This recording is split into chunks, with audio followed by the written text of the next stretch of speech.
Thiini wa kiumia kimwe kihituku muingi wa matura ma Saramba, Kurum na Soito Undo runyanjara-ini rwa Mulpusi makoretwo thama-ini yao na mahiu mao thutha wa hahu ya tharikira cia aici a mahiu.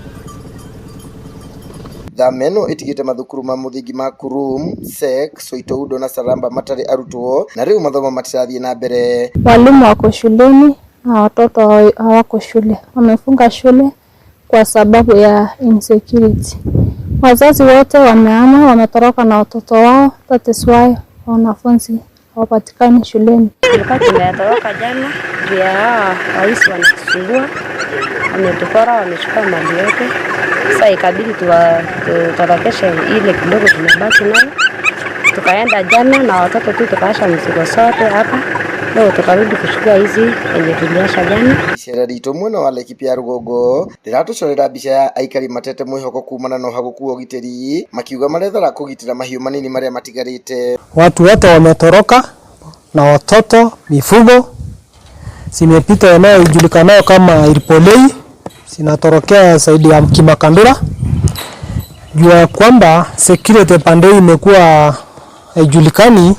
Tunaambiwa time watu wako hapa, wako pande hii. Sasa watu wako na wasiwasi mingi. Piga sisi kabisa na kachukua mali mengi. Zaidi hata mali ya 2,000. Mangamia, mang'ombe na mambusi kwa wengi. Na hata amepiga wasee, amepiga mzee mmoja mbele kwa mzee amepiga kabisa paka kaangusha chini. Hata hiyo sasa mzee ni bado mgonjwa na lala chini. Maugite aici ya mahiu maratharikira nginya ceceni cia maabitha a thigari cia muhohio.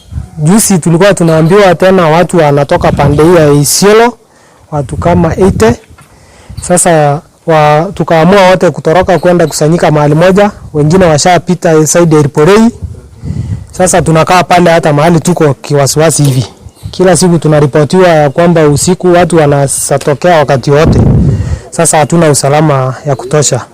Aciari aria matigitwo guku matari na gwa guthie maugite mari na guoya na gwakinya utuku marakoma ngurunga-ini iria iri kuo magikuwa gutharikirwo micii-ini. Kama kuna mtoto mdogo mnalala na yeye ndani ya hiyo laga, inakuadhiri na baridi. Pia chakula ni ngumu kupata kwa maana hakuna jinsi utaweza pika ama kupatikana kwa chakula sasa ni ngumu. Hado-ini ha Inooro TV de kaunti ya Laikipia, Jitagwo Githui wa Wairimu.